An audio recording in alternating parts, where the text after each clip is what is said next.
Voilà, merci. Voilà, par rapport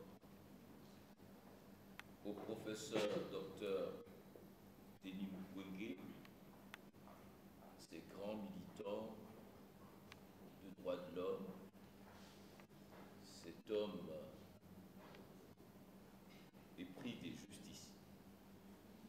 Voilà pourquoi nous avons, au nom du noyau de professeurs de l'université, la section Kinshasa, ce noyau autour du doyen Kalilé, du professeur Mbata Betoukoumessou André, du professeur Loata, de nous-mêmes et d'autres collègues. Ce noyau avec les amis professeurs de l'université officielle de Bukavu, l'université catholique de Bukavu, Doudou Kanganda, et par le professeur Kwenge, autour de la responsabilité sociale des intellectuels. Le professeur Kwenge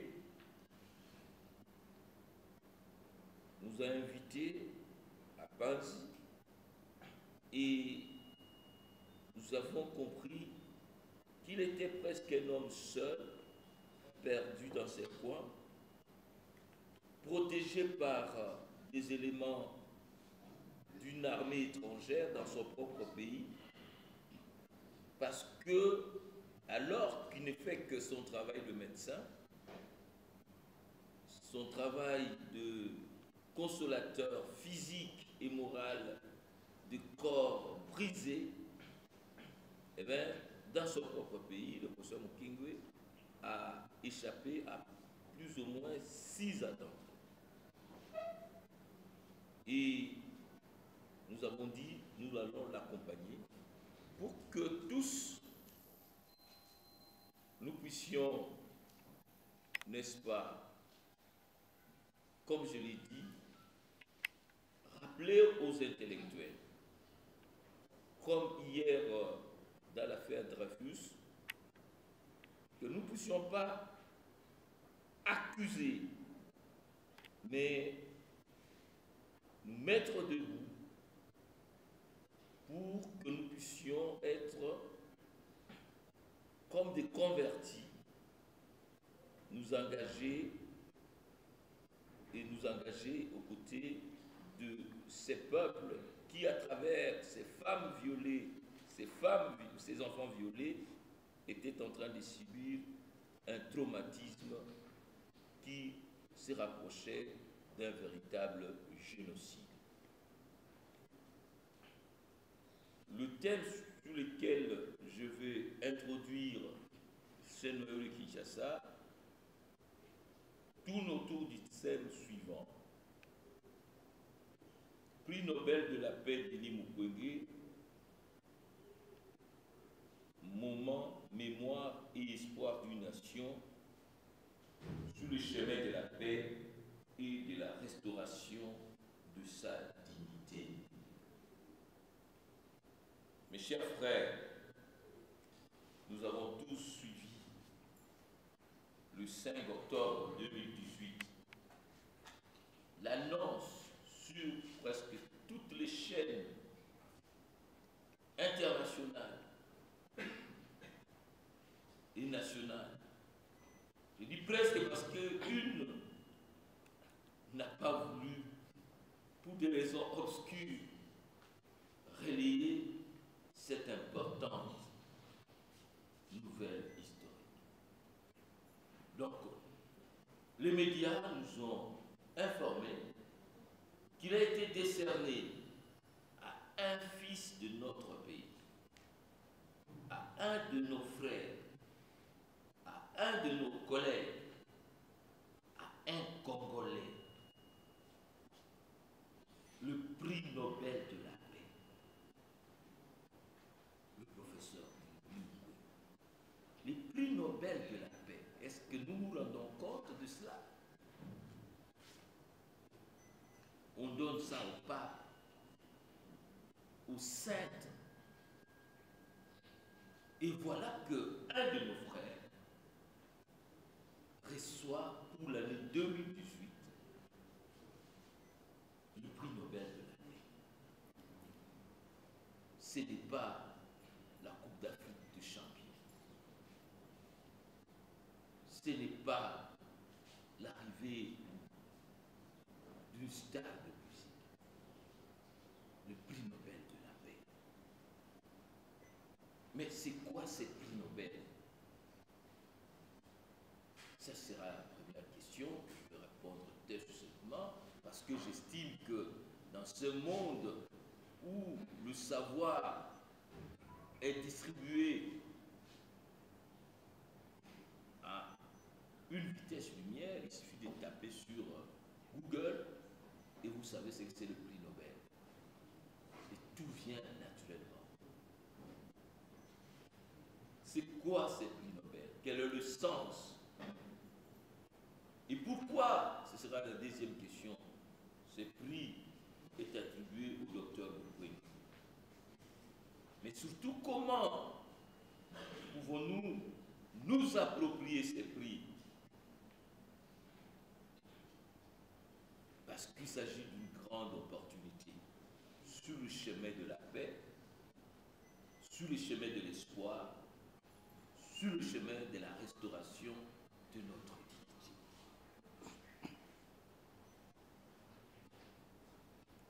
Du prix Nobel. Aujourd'hui, nous sommes réunis, et ce n'est qu'un début au cours de cette rencontre, parce que nous sommes déterminés à avoir une grande cérémonie à l'honneur de notre prix Nobel. Nous sommes réunis parce que le docteur a reçu un prix. Mais ce n'est pas le premier prix que le docteur reçoit. Il a plusieurs titres. Il avait déjà reçu le prix Sakharov, les prix des droits de l'homme de la République française, les prix Olof Palme, les prix Ivan Godard, les prix Clinton Global Citizen. Quand j'ai commencé à lire le prix qu'il a reçu, ça me fait presque toute une page. Il croule sous le lit. German Media Prize, Grand Prix de Fondation Chirac pour la prévention des conflits, Hillary Clinton Award, Inamori Prize for Ethics Japon. Presque dans tous les pays du monde.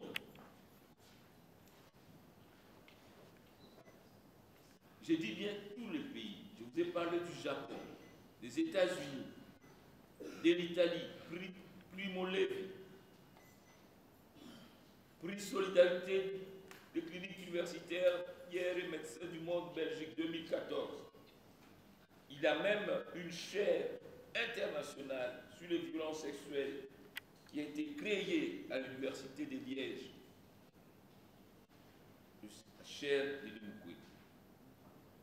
Il est primé aux États-Unis, il est primé en Suède par l'université d'Umeå, Michigan, Louvain, Angers, là où il a étudié.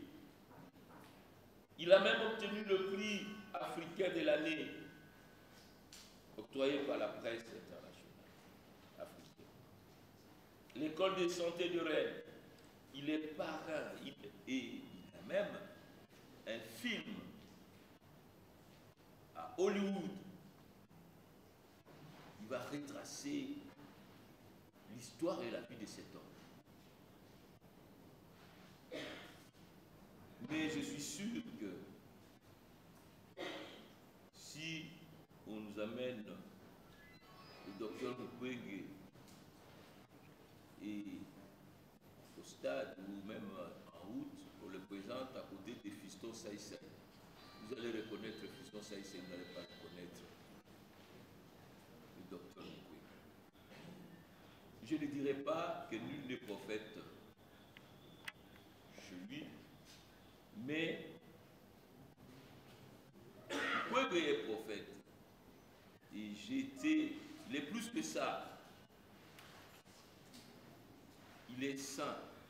Et en fait, on va y arriver. Lorsque vous allez à Panzi, vous voyez comment ces mamans l'adorent. Et comment on l'embrasse par les enfants qui sont dans ces mondes assez spécifiques. L'hôpital et la Fondation Panzi, que ce soit aux cliniques, que ce soit chez les enfants, là où on essaie de remettre dans la vie, que ce soit dans le centre de recherche et autres. Eh bien, Kwege, c'est quelqu'un d'extraordinaire. Et donc, ce prix Nobel, ce n'est pas un simple prix. Ce n'est pas un simple titre. C'est une vraie reconnaissance. Et pas une reconnaissance à l'échelle que vous pouvez mettre, une reconnaissance mondiale et historique. Une vraie consécration, comme disait mon collègue de l'université de Kisangani, Maïdo, c'est une sanctification laïque. C'est désormais le collègue de Dalai Lama. Le génocide, lorsque on vous a violé, vous fouillez, vous laissez votre... C'est la désintégration de la cellule de base. L'homme ne peut plus accepter cette femme-là. La femme ne peut plus rentrer dans cet environnement. Elle est obligée d'aller ailleurs. L'enfant qui a violé sa mère est dans des troubles mentaux incompréhensibles. Et vous voyez ces enfants-là. Et il y a tous ces mouvements de population dont on évoque, tous ces champs qui sont abandonnés. Les femmes et les filles ne vont plus dans les champs, les femmes et les filles ne vont plus à l'école. Et il y a donc un mouvement de population, et il y a d'autres peuples qui viennent s'installer sur ces terres, d'autres entreprises. Lorsqu'on vous dit que le Rwanda est devenu le premier exportateur du coltan, c'est sur le corps de vos sœurs.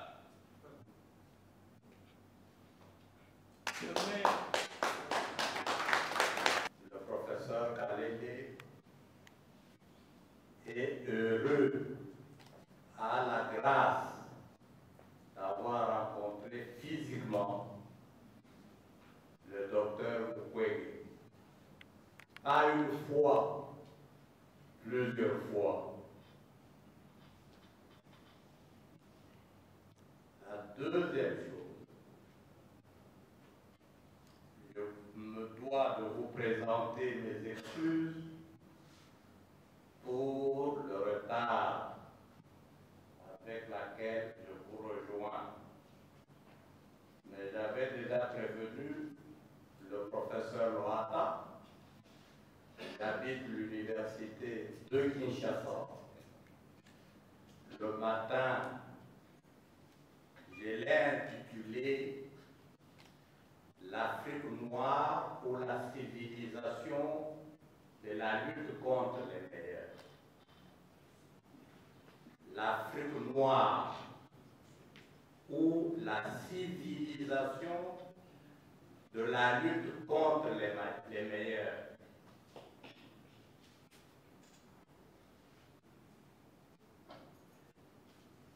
Compte tenu du temps et de la circonstance d'aujourd'hui,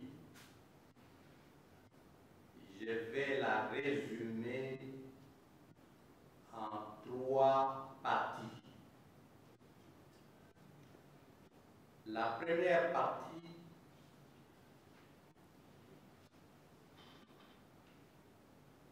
disserte sur l'importance de la créativité dans la vie de l'humanité, des sociétés et des hommes. La créativité très grande importance.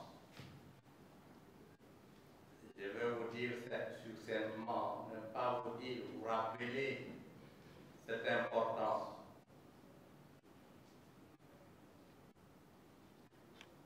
La deuxième partie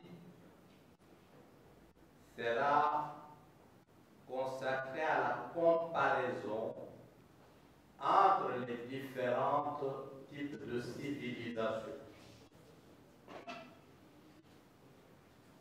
Pour montrer où se trouve l'Afrique actuellement, dans quelle logique nous évoluons et nous risquons d'évoluer demain et après-demain.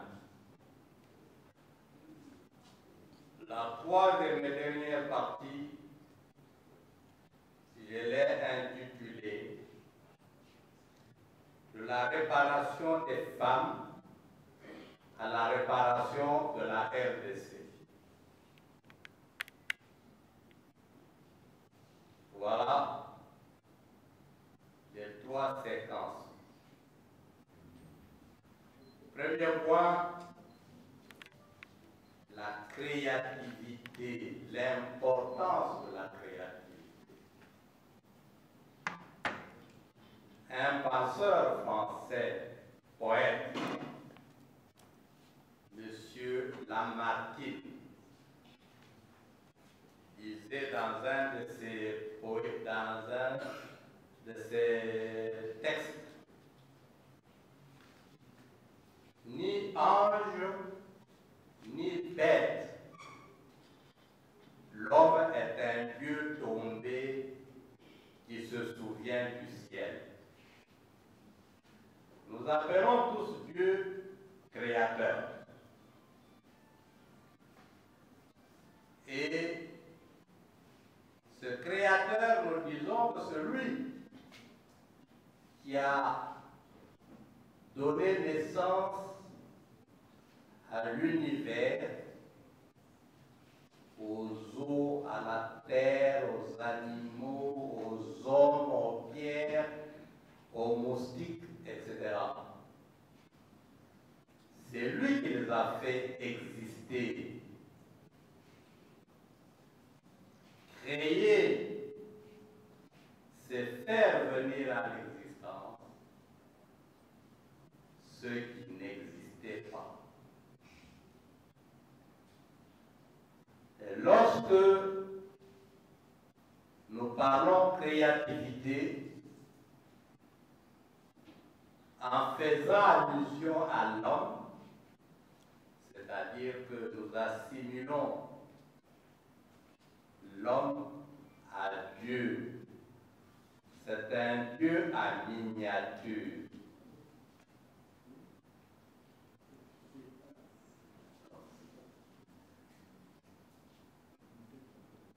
Vous avez deux concepts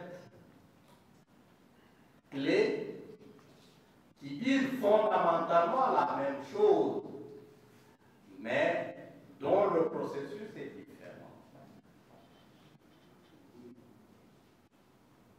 On parle de découverte. X a découvert telle chose. Y a découvert telle chose. On va même nous amener dans la colonisation à réciter que l'embouchure du fleuve Congo a été découverte par Diego Cao. Nous allons intérioriser cela. Et lorsqu'on vous pose la question, qui a découvert l'embouchure du fleuve Congo? Diego Cao. On dit vous êtes très intelligent. 10 sur 10. Vous sortez que vous ne savez pas qu'on vous a violé. Ça signifie quoi? Tous les Congolais qui ont vécu depuis Abraham à cet endroit-là, qui puisaient l'eau là-bas, qui se lavaient là-bas, n'avaient jamais découvert que le fleuve partait de là. C'est Diabo Kao qui vient leur dire, monsieur, il y a un fleuve qui parle, ah tiens, il a découvert. Notre système d'enseignement est suicidaire à plus d'égards. Découvrir n'est pas créer. Découvrir, c'est simplement faire prendre connaissance, attirer l'attention sur quelque chose qui existe déjà. Mais créer, c'est faire venir à la connaissance du public quelque chose qui n'a jamais existé.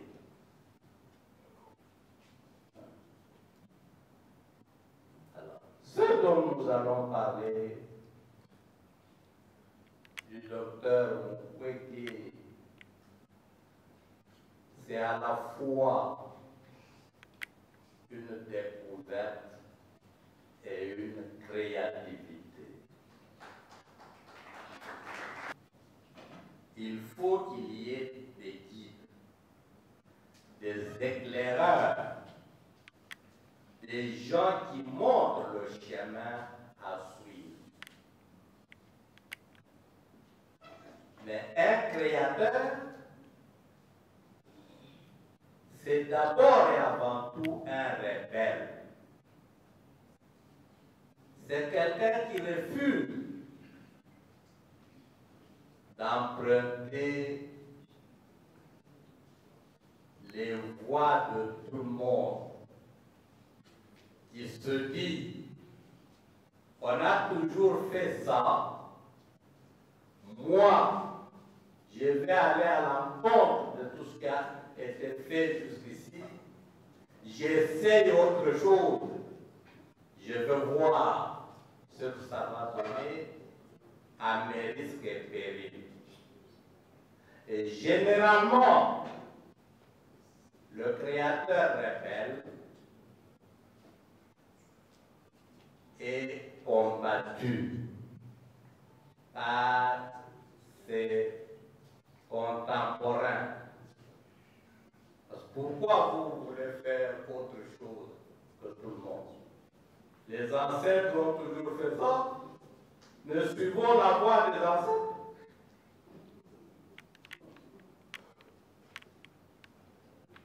S'il n'y a pas dans une société des gens qui osent, qui sont téméraires, qui veulent se distinguer des autres, la société ne peut pas avancer. Si nous nous engouffrons tous dans la logique de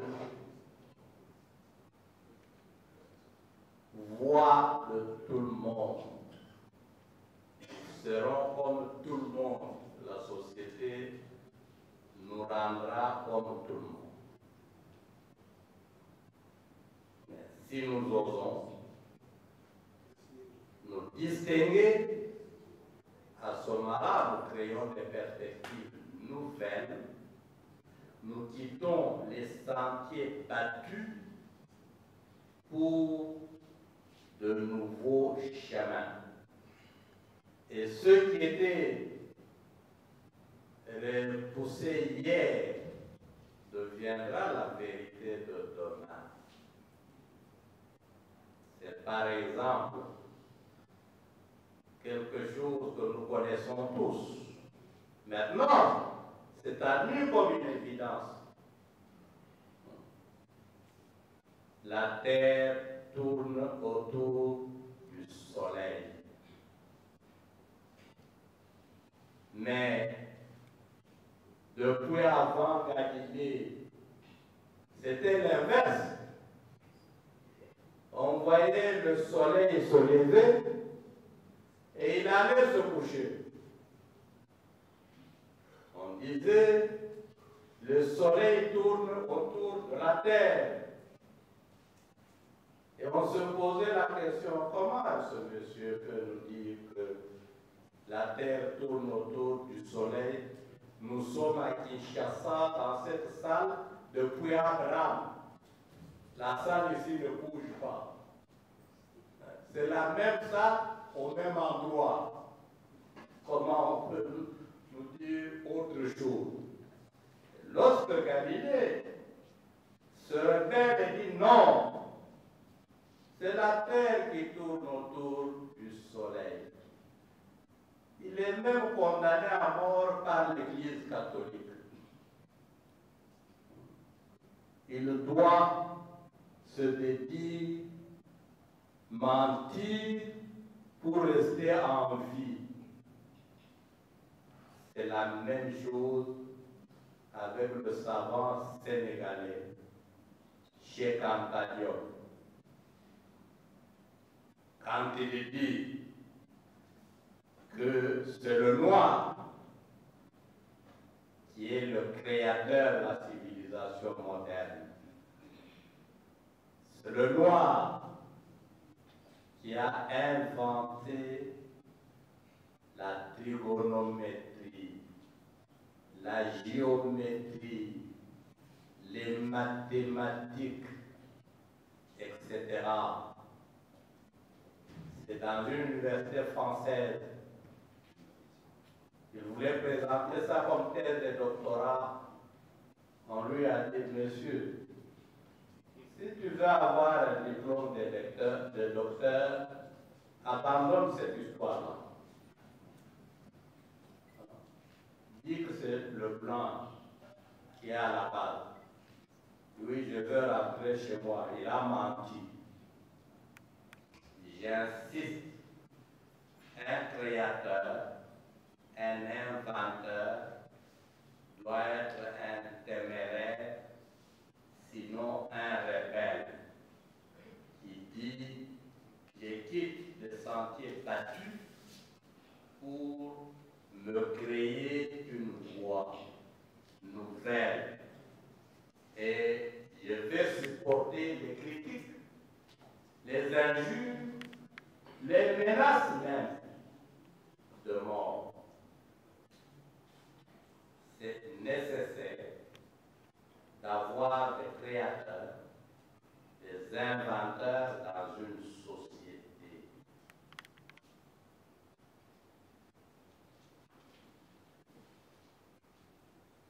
Deux, les types de civilisation.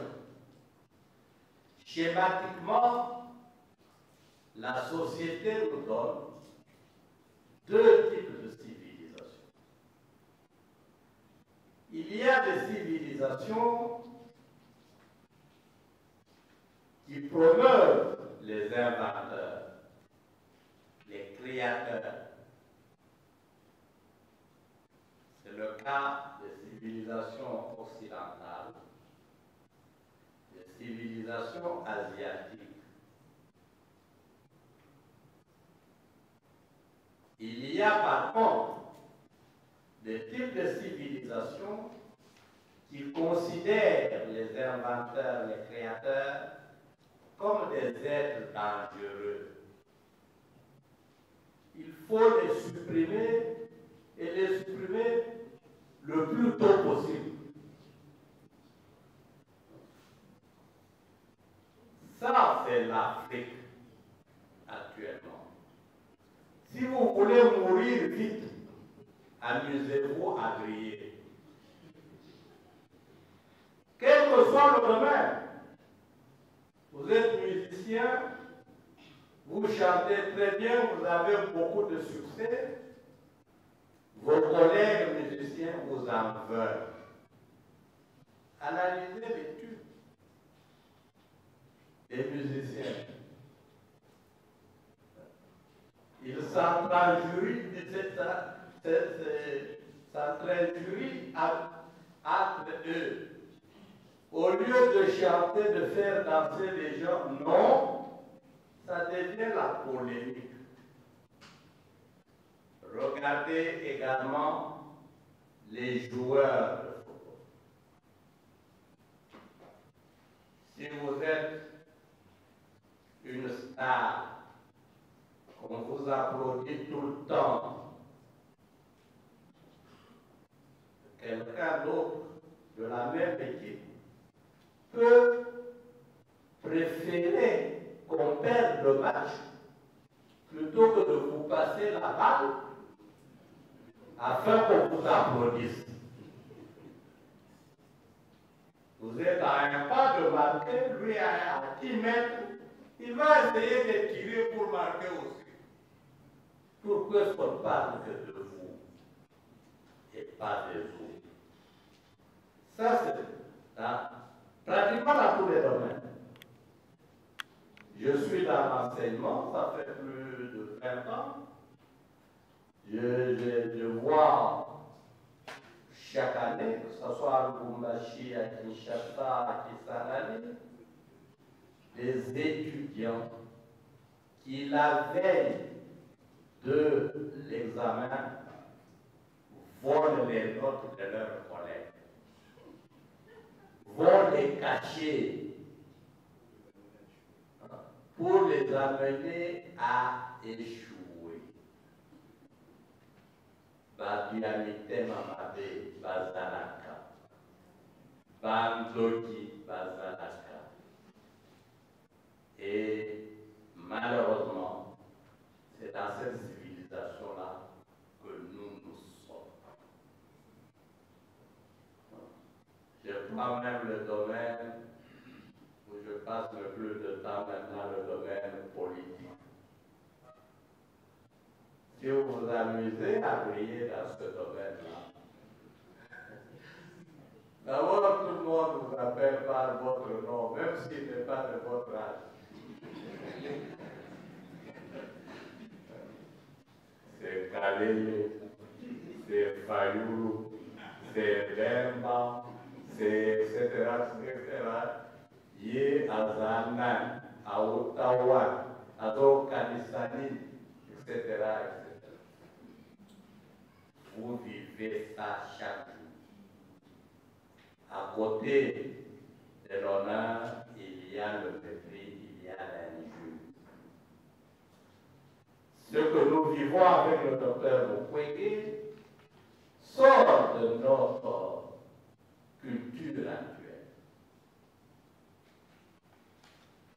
Il a eu le tort de prier, de sauver des vies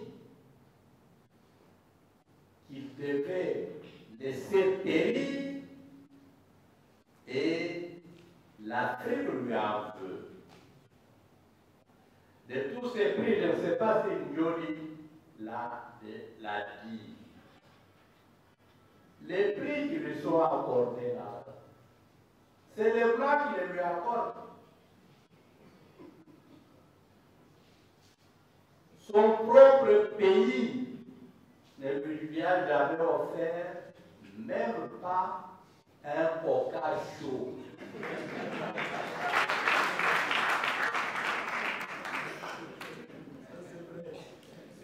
On le combat. Et plus grave encore, c'est au niveau politique où il est le plus combattu. Je crois qu'il a même déjà été attaqué. Ah non, il n'est pas dans la salle. Il est là. Hein? Il a déjà été attaqué. Il a échappé à la mort. Il a eu tort de ne pas mourir à ce moment-là. Je crois qu'il a perdu un garde-corps dans cette attaque.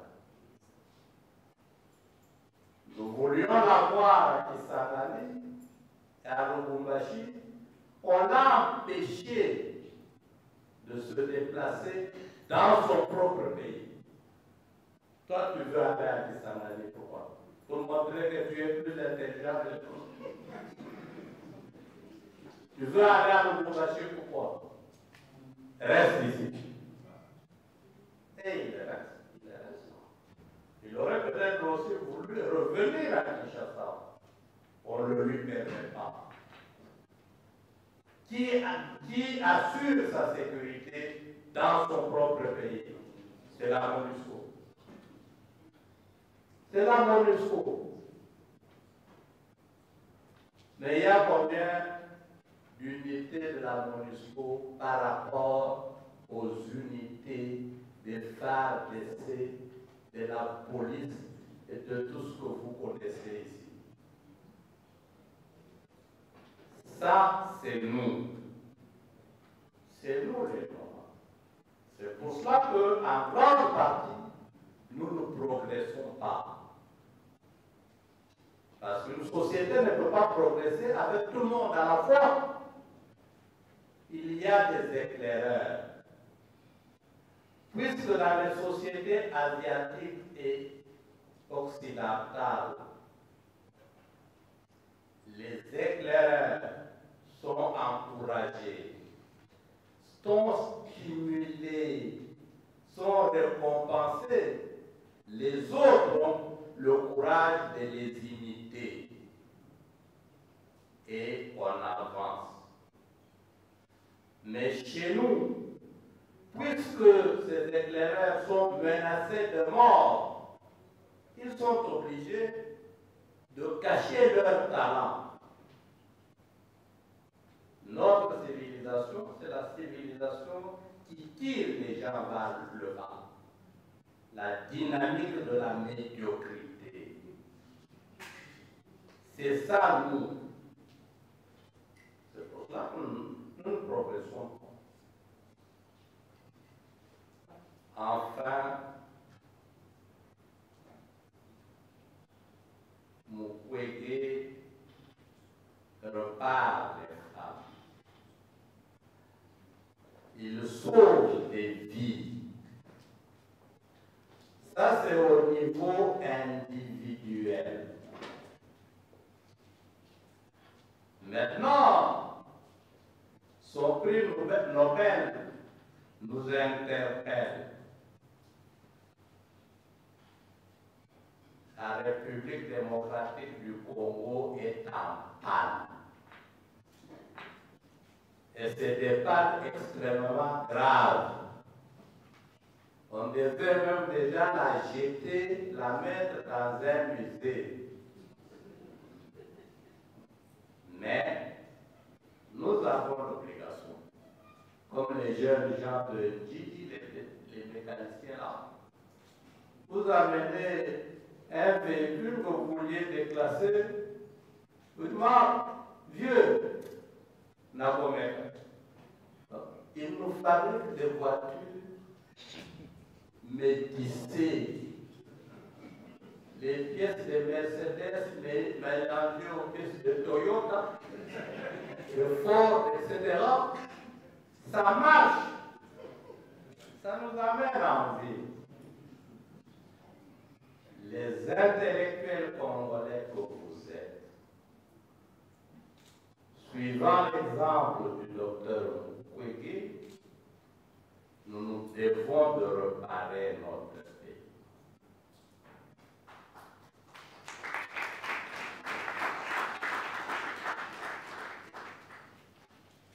Nous devons le faire marcher, quelle que soit la profondeur de la gravité de la panne. Et la panne est très grave. Or, je vais terminer en vous rappelant la logique du sorcier. Le sorcier, c'est un homme, c'est une personne humaine. Elle embêtait les autres femmes la nuit.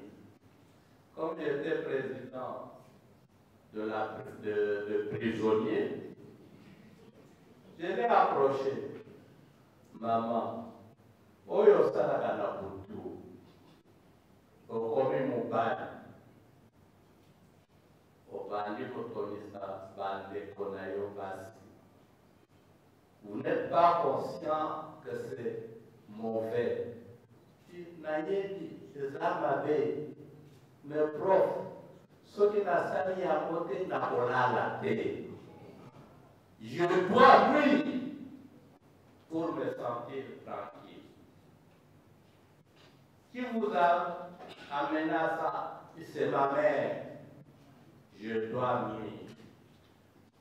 Donc, dans notre logique, dans la logique du sorcier, si vous avez un enfant voyou, on ne va pas vous demander de le sacrifier. Mais si vous entrez dans ce cercle-là, on vous demande qui? Le plus brillant des enfants, le plus brillant des membres de la famille, celui qui peut faire avancer la famille, c'est celui-là qu'il faudrait donner pour qu'ensemble, les sorciers le mangent, pour que tout le monde soit égal à tout le monde. Le cas de Mukwege, il nous appartient, nous. Prof Kadele, créativité ngo bakota makanango to baye kolaka yango. Soki bakota makanango, banani quand même na Congo bakota mana. Soki baye kolaka yango, bino batakisi. Autant isaka banani epana bino. La médiocrité au besoin émanté pour les alliés opposés à excellence. Pour que vous ayez dit excellence, c'est la côté. Parce que Dr. Loata a dit que le gouvernement est Platon, gouvernement des meilleurs. Si vous avez un meilleur, on a dit qu'il y a une transition. Tout le monde a un gouvernement est technocrate. Et ça, pasteur à Boïka. Fayoulou et professeur Théodore Ngoï. Je crois que si c'était facile, je dirais, en tant que patriote, il ne regretterait pas de faire don à l'État congolais de cet argent. Mais ce serait quand même grave parce que c'est un droit important. Quelqu'un a un droit, on ne peut pas aliéner le droit de propriété facilement comme ça.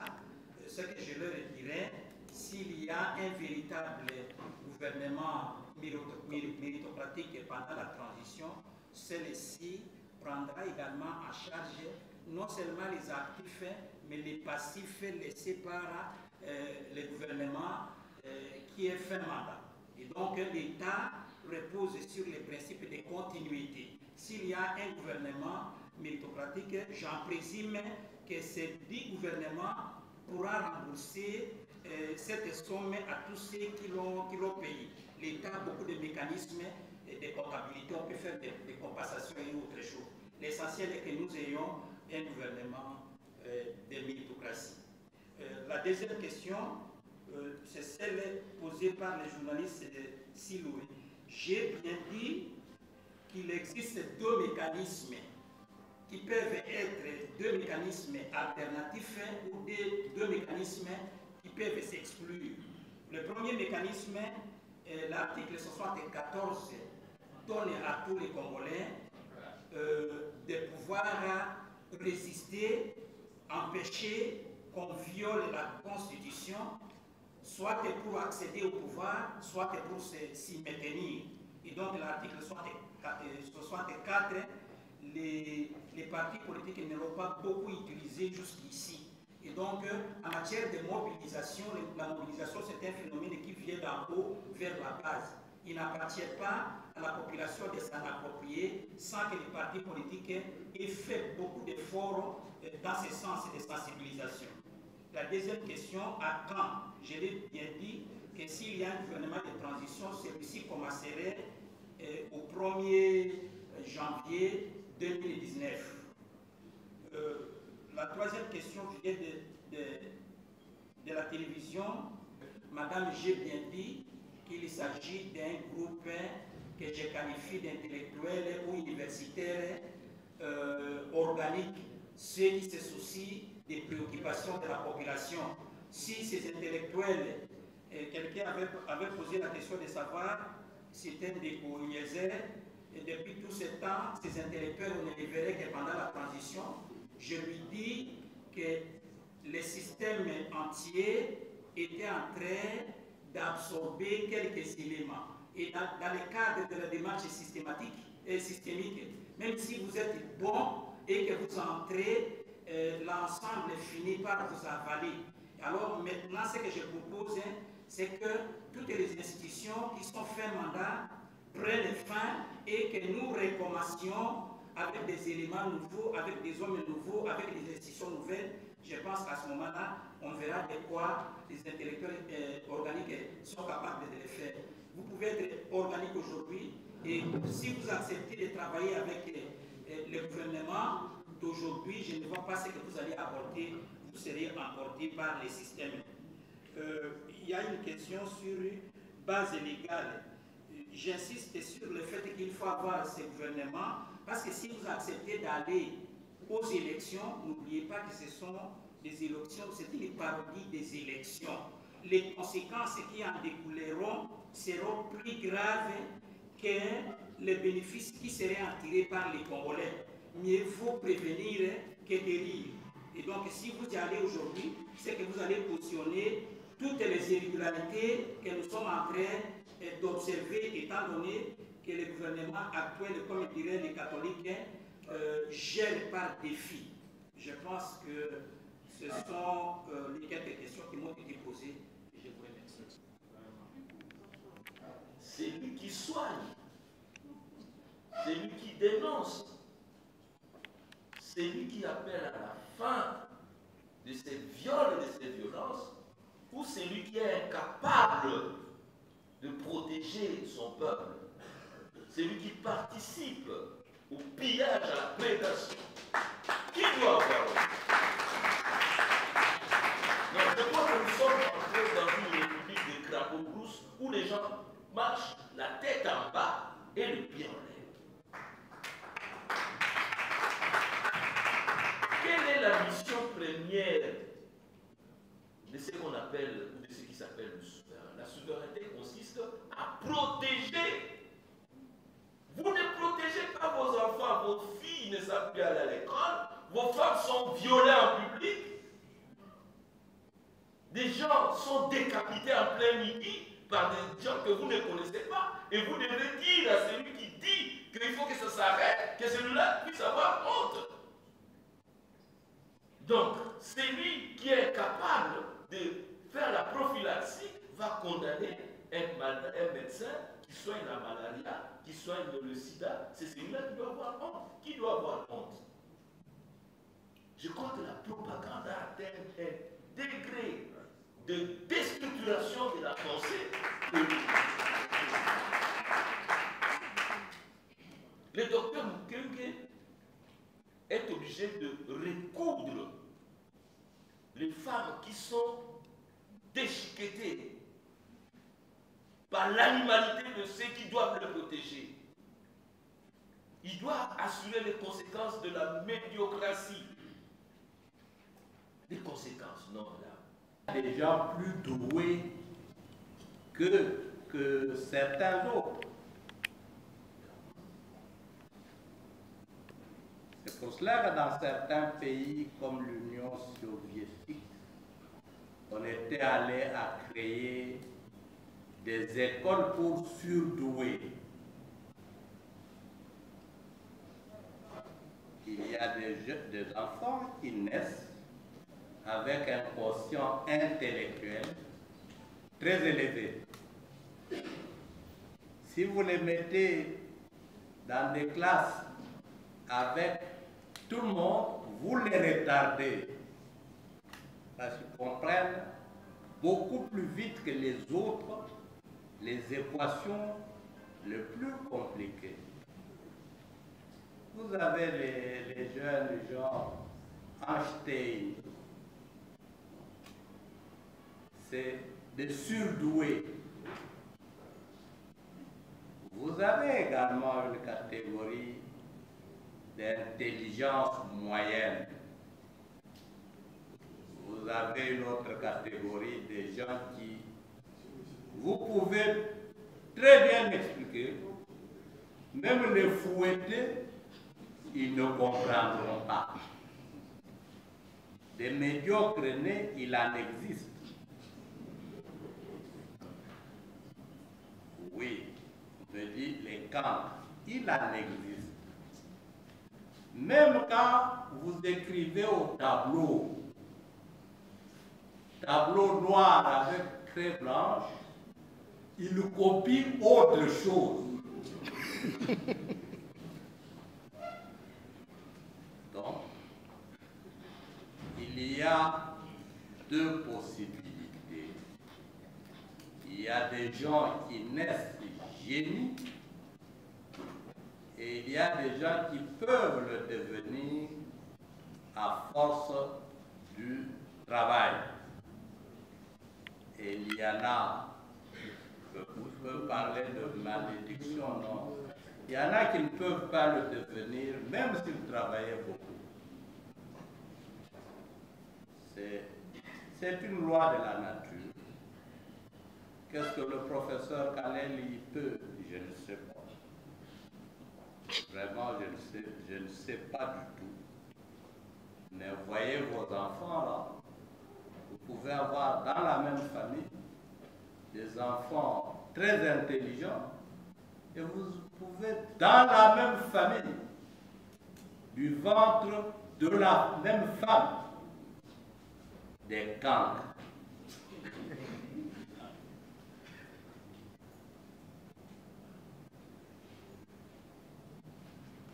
Si vous prenez Galilée et Cheikh Anta Diop, ont-ils inventé ou ont-ils créé? Non, inventer et créer, c'est pratiquement la même chose. Inventer et découvrir. Et découvrir. Non. Galilée n'a pas inventé. Il a découvert. Il a été simplement un peu plus attentif que les autres. Cheikh Anta Diop n'a pas créé. Il a fait un constat. Il a corrigé une histoire qui était déjà délibérément faussée. Ça ne vient pas de messieurs les Occidentaux. Beaucoup de savants de l'époque allaient étudier la trigonométrie, les mathématiques en Égypte, des savants égyptiens. Et il a voulu vous faire prendre conscience. Messieurs les Noirs, vous n'êtes pas incapables congénitalement, comme on a voulu vous le faire comprendre. Vous pouvez, parce que vos ancêtres l'ont fait, vous pouvez aussi le faire. Là, il ne s'agit pas de créativité, il s'agit simplement de découverte, d'attirer l'attention des individus sur ce qui a existé, qui existe et qui fonctionnait normalement. On attire simplement l'attention là-dessus. Comme également, depuis un temps, je me suis intéressé beaucoup à la biologie. Et je ne veux pas vous donner un cours de biologie ici. Mais regardez Eliezer. Vous mangez le maïs, vous mangez les oranges, Vous mangez des fruits. Ah. Vous mangez, vous dites que c'est bon. Quand vous plantez une graine de maïs, observez comment elle progresse. C'est une seule graine. Elle passe par combien d'étapes? Les racines. Donc il y a une partie qui va en bas, une partie qui va en haut, qui donne des feuilles, des épis. Sur un seul épi de maïs, vous avez combien de graines? Vous n'inventez pas. Vous découvrez simplement comment la nature est en train de façonner les plantes. Même les oranges, d'où viennent les jus succulents? Quand vous prenez une graine là, vous voyez sointer le jus. Non. Là, c'est l'intelligence humaine qui devient simplement un peu plus attentive. La CENI ne découvre ni ne crée. La CENI exécute. On lui dit fais ça, elle fait ça. Et à plusieurs reprises, vous entendez même Nana dire si les politiciens s'entendent, moi j'applique. C'est un exécutant. C'est comme un militaire. Tire, il tire. Comme votre chien attaque, il attaque, etc.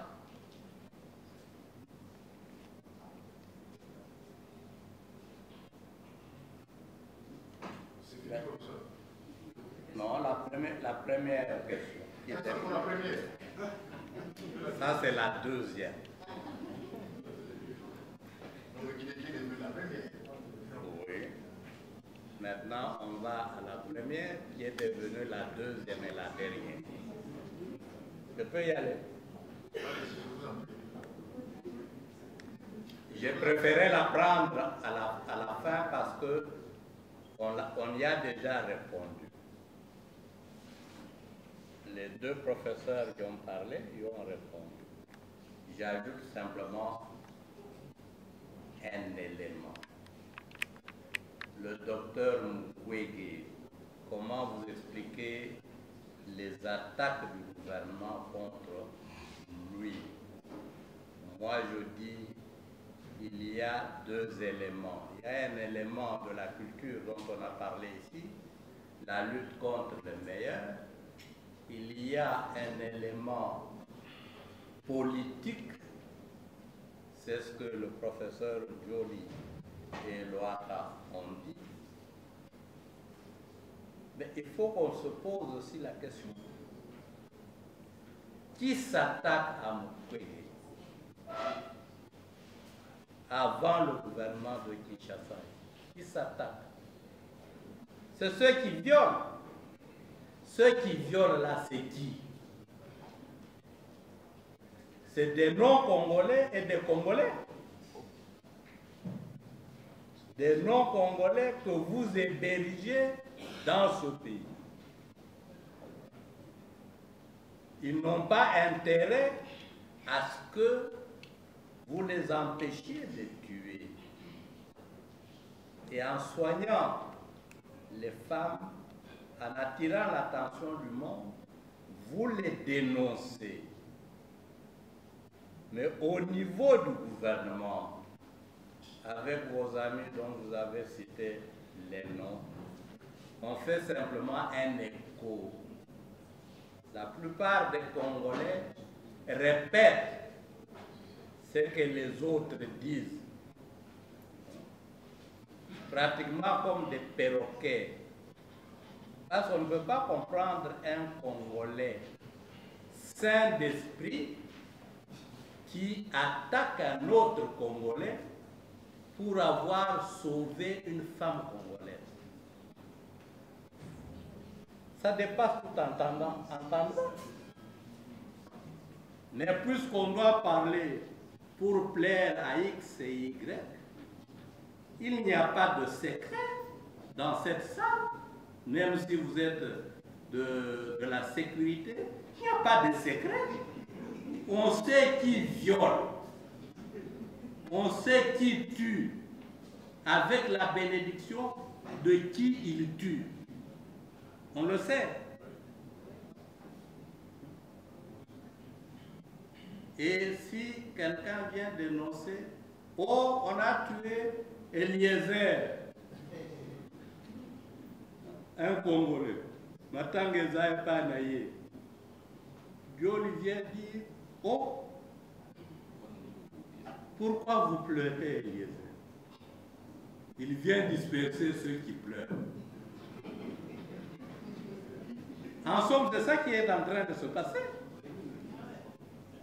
C'est ça qui est en train de se passer. Le Congolais contre le Congolais. Je vais m'efforcer cette nuit de prier beaucoup pour eux. J'avais vu que le docteur Mukwege a été obligé de faire fonctionner son cerveau à un niveau qu'on ne peut pas imaginer pour créer des choses.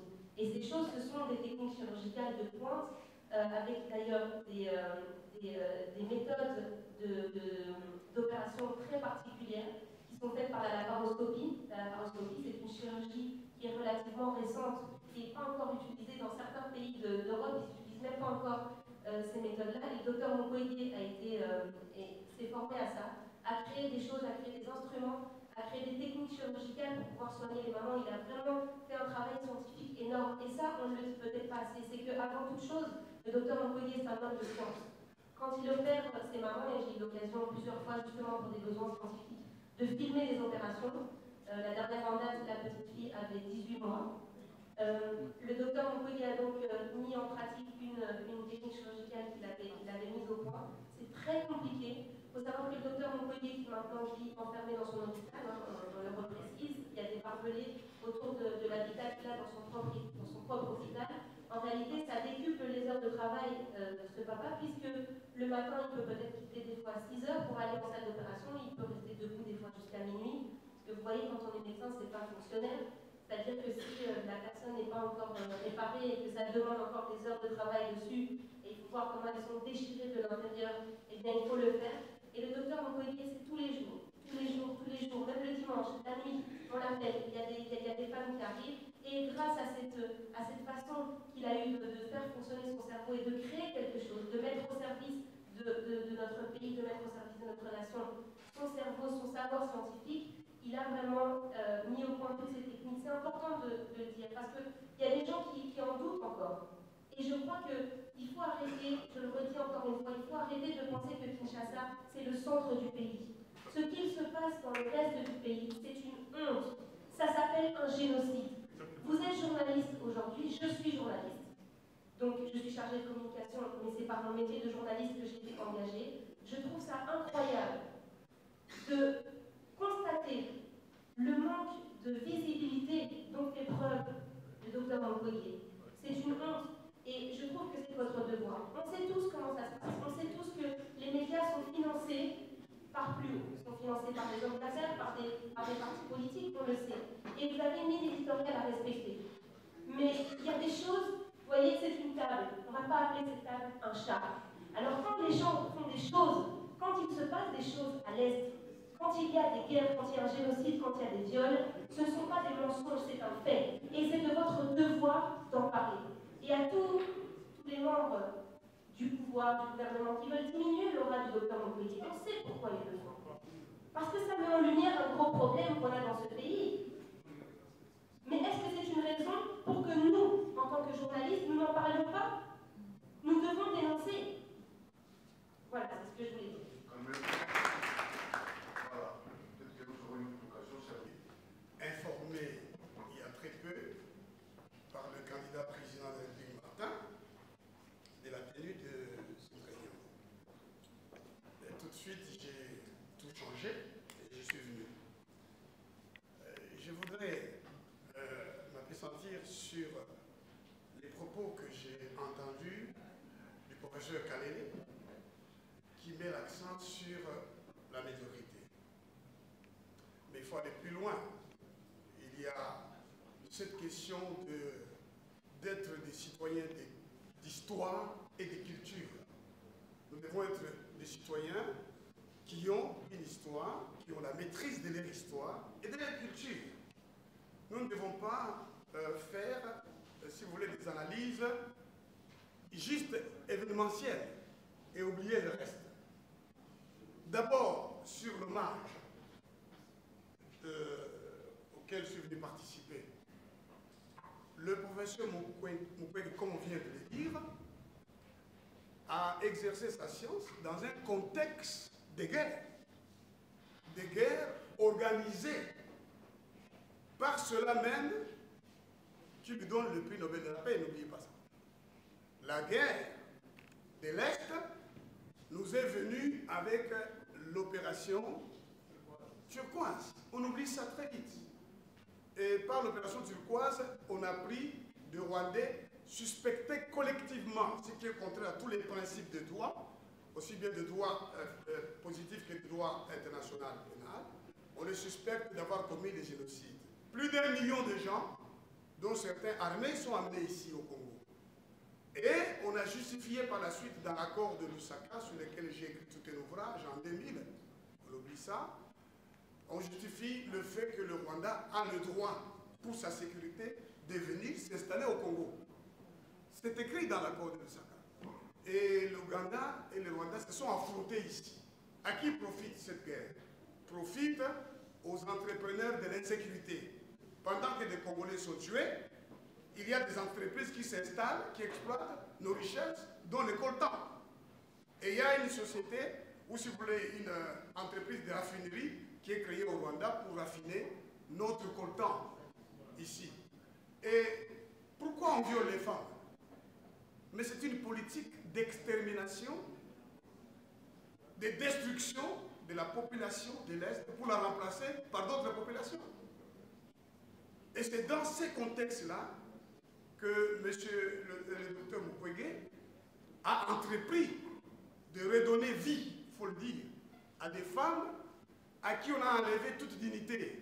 Parce que nous oublions ce qu'on fait à ces femmes. On ne les viole pas seulement, on les violente. Une femme raconte que son mari était encore vivant, on lui enlève certaines parties de son corps, jusqu'à aller lui enlever le cœur après. On lui a coupé le sexe, on a demandé à sa femme de manger le sexe. Et ensuite, on a demandé à cette femme de se coucher sur le corps de son mari, et on l'a violée là. Par plusieurs personnes, non seulement des gens l'ont violée, mais ils ont enfoncé des branchettes dans son sexe. Voilà donc le travail que... Et ces femmes-là, n'oubliez pas que lorsqu'elles sont violées, elles ne sont plus acceptées par leur société. Elles sont rejetées. Donc le travail de Mukwege non seulement de guérir ces femmes, mais de les réinsérer, de leur donner de l'espérance, de les resocialiser, de les faire participer à ce qu'on veut leur interdire, c'est-à-dire à la procréation, à la multiplication des Congolais dans l'espace que l'on veut occuper. Et donc, il mérite l'hommage de tous les Congolais, dans ce sens qu'il le faisait en exposant sa vie. Pourquoi? Parce que la guerre de l'Est a des complicités internes et externes. Il y a des individus qui profitent de cette guerre, qui l'ont entretenue pour rester au pouvoir. Vous ne vous étonnez pas que la plupart de ceux qui sont au gouvernement aujourd'hui ont été au RCD ou RCD-KML ou ailleurs, associés au Rwanda. Et ils sont au pouvoir pour la plupart. Ils ont des comptes à rendre normalement à la justice nationale et internationale. Et donc, en lui donnant le prix Nobel de la paix, on les protège aussi et on encourage le travail qu'il fait. Le contexte dans lequel il a pris le prix Nobel de la paix correspond au contexte, par exemple, vietnamien. Monsieur To, qui reçoit le prix Nobel de la paix avec Kissinger, le refuse parce qu'il dit « la paix n'est pas encore venue dans mon pays, je refuse ça ». Jean-Paul Sartre aussi a refusé le prix Nobel de la paix en disant « je n'ai pas encore fini de construire, de travailler à la paix ». Maintenant, et je suis surpris qu'au moment où on fait cet hommage, on nous parle d'une transition. Et on parle de la transition à qui? À un candidat président de la République qui attend participer aux élections le 23 décembre 2018. au cours de cet hommage, j'apprends qu'il n'y aura pas élection le 23 décembre. Je suis étonné d'apprendre ça. Je ne sais pas si vous comprenez mon étonnement. Mais j'apprends ici qu'il n'y aura pas élection le 23 décembre. Moi, je me prépare, je crois que Fayoul aussi se prépare, à ce que nous ayons les élections le 23 décembre sans la machine à voter. Nous travaillons à ça. Et si on veut nous imposer la machine à voter, l'article 64 va être utilisé pour amener le peuple ainsi que nous-mêmes à faire barrage à tout ce donc, il y aura élection que l'on n'oublie pas. Moi, je prends le journaliste ici qui est en train de me parler ici. Est-ce que vous le connaissez? Vous ne le connaissez pas? Savez-vous combien d'émissions j'ai fait avec lui à ses risques? Le professeur Kalel est là. Quand le pouvoir Afdel entre, il a été arrêté, enlevé et jugé, je dis bien jugé à la télévision par un vice-ministre de l'Intérieur. Jugé, je dis bien jugé à la télévision, interrogé comme le fait un procureur à la télévision. Moi-même, j'ai été amené en prison, on m'a pris à l'église, on dit que j'ai prêché contre Laurent Désiré Kabila. Et j'ai fait 7 mois en prison et c'est lui qui était notre président. Il m'a même accusé d'aller prêcher à l'intérieur de la prison. J'ai dit, mais pourquoi vous m'accusez? Donc il ne faut pas oublier l'histoire. Hein? Il ne faut pas réduire l'histoire à quelque chose de présent. Nous remercions le Seigneur pour le travail de M. Mukwege, mais nous voulons que vous sachiez qu'il y a des Congolais, à l'instar de Mukwege, qui se battent pour vous, pour que la démocratie vienne. Nous faisons partie de ces gens-là et nous voulons conquérir le pouvoir pour vous le rendre. Que Dieu vous bénisse. Le travail qu'il fait, c'est un travail merveilleux. Et nous sommes fiers de lui. Il faut apprendre à être fiers de ses compatriotes. Comme dans ce monde ici, nous sommes fiers d'avoir élu un Kimbamba. Nous sommes fiers d'avoir eu un Malula. Nous sommes fiers d'avoir eu un Lumumba. Aujourd'hui, je peux citer Luambo, Rochero. Ce sont des noms qui sont partis. Et aujourd'hui, voilà, nous avons un prix Nobel de la paix et nous devons en être fiers. Merci beaucoup. Je pensais que M. Kabila ne pourra jamais organiser les élections crédibles. Et là, nous sommes là. Quand je dis M. Kabila, il faut comprendre que Nanga, c'est Kabila. Nanga est là et ça a été dit ici. Il a été envoyé pour faire la volonté de M. Kabila. Alors, c'est inquiétant. D'abord, on vous a présenté des véhicules qui, vous ne connaissez pas l'état du fonctionnement de ces véhicules. Ces véhicules seront conduits par les militaires, ces hélicoptères par les militaires. Qu'est-ce qu'ils vont faire des résultats? Donc, même à la vue de ces militaires, les populations de l'intérieur, certaines populations qui sont menacées, qui vivent avec des violences, vont s'inquiéter, vont avoir peur. Non, M. Nanga est en train de montrer un feuilleton qu'on ne peut pas qualifier. Il est en train de créer une situation pour déstabiliser totalement les pays. Et c'est lui qui cherche les chaos. Et c'est qu'il faut savoir, les esprits des Congolais, parce que nous sommes esprits, les esprits des Congolais ne les laisseront pas. Il ne pourra pas triompher sur les 80 millions de Congolais qui ne veulent pas de cette machine. Il ne peut pas venir ici imposer sa création. Non, pour dire qu'il est savant, il a inventé quelque chose. Le professeur Kalel vous a parlé ici de la découverte de la création. Donc, ce que nous voulons réellement les élections. Nous avons dit, nous allons aux élections le 23 décembre 2018. Et c'est ce que le pasteur Théodore Ngoy a voulu dire ici, que nous sommes prêts pour aller aux élections. Mais nous ne sommes pas prêts pour aller à n'importe quelle élection. Ce sont les élections sans machine à voter, sans fichier corrompu. Et c'est ça notre dernier mot. Merci. Dernière question.